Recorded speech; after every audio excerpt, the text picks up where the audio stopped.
ಖುಷಿಯಾಗದೆ ಏನಂದ್ರೆ ಪ್ರತಿಯೊಬ್ಬರು ಇವಾಗ ಕನ್ನಡ ಚಿತ್ರರಂಗಕ್ಕೆ ಬರೋದಿರಲಿ ಅಥವಾ ಕರ್ನಾಟಕದ ಬಗ್ಗೆ ಮಾತಾಡಬೇಕಾದ್ರೆ ಕನ್ನಡದಿಂದ ಪ್ರಾರಂಭ ಆಗುತ್ತಲ್ಲ, ಅದು ನೋಡೋದಕ್ಕೆ ಬಹಳ ಖುಷಿ ಆಗುತ್ತೆ.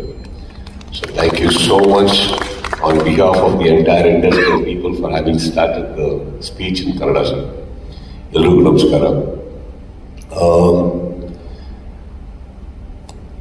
ಡೈರೆಕ್ಟರ್ನ ನೋಡಿರ್ತೀರಿ ತಾವು, ಅವ್ರು ಎಷ್ಟೇ ಕನ್ನಡ ಪ್ರಾಕ್ಟೀಸ್ ಮಾಡಿದ್ರು ಕೈ ಗಡಗಡ ಗಡಗಡ ಗಡಗಡ ಗಡ ನಡುತ್ತಾ ಇರುತ್ತೆ. ಅವರು ಹೀಗೆ ಸೆಟ್ಟಲ್ಲೂ ಇರೋದು ಅನ್ನೋದು ನನ್ನ ನೋಡಿ ಹೆದರ್ಕೊಂಡಲ್ಲ, ನಾರ್ಮಲಿ ಸ್ವಭಾವನೆ ಹಾಗೆ. ಬಟ್ ನಾನು ನಿಮಗೆ ಫಸ್ಟ್ ಟೈಮ್ ಕೂಡ ಹೇಳಿದ್ದೆ ಎಲ್ಲರಿಗೂ, ಅವ್ರು ತೆಗೆಯೋ ಸಿನಿಮಾಕ್ಕೂ ಅವ್ರ ಪರ್ಸನಾಲಿಟಿಗೂ ಸಂಬಂಧನೇ ಇಲ್ಲ ಅಂತ.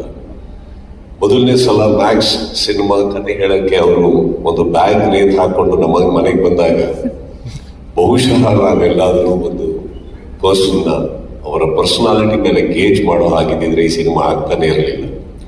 ಯಾವ ಆಂಗಲ್ನಲ್ಲೂ ಇವರು ಮ್ಯಾಕ್ಸ್ ತೆಗೆಯೋ ನಿರ್ದೇಶಕರ ಥರ ಅವತ್ತಂತೂ ನನಗೆ ಕಾಣಿಸ್ಲೇ ಇಲ್ಲ. ಬಟ್ ನಮಗೇನಂದ್ರೆ ಬಹುಶಃ ಒಂದು ಯಾವ ಇಷ್ಟು ವರ್ಷದ ಒಂದು ಎಕ್ಸ್ಪೀರಿಯನ್ಸ್ ಅಲ್ಲಿ ಯಾರ ಬಾಯಿಂದ ಯಾವ ಥರ ಕತೆ ಬರುತ್ತೆ ಗೊತ್ತಾಗಲ್ಲ. ಸೊ ದಟ್ ಒನ್ ಡೇ ನಾವಿಬ್ರು ಕೂತ್ಕೊಂಡು ಮಾತಾಡಬೇಕಾದ್ರೆ I think he impressed me with that one line he told me in the beginning. And ಅವಾಗ ನಾವು ಸತತ ಒಂದು 8 ತಿಂಗಳ ಕಾಲ ಕತೆ ಓಕೆ ಆದಮೇಲೆ ಕೂತ್ಕೊಂಡಿದ್ವಿ, ಇನ್ನಷ್ಟು ಬೆಟರ್ಮೆಂಟ್ ಏನು ಮಾಡೋಕ್ಕಾಗತ್ತೆ ಅಂತ. ಈ 8 ತಿಂಗಳು ಈ ಸ್ಥಿತಿ ಆಗಲಿಲ್ಲ.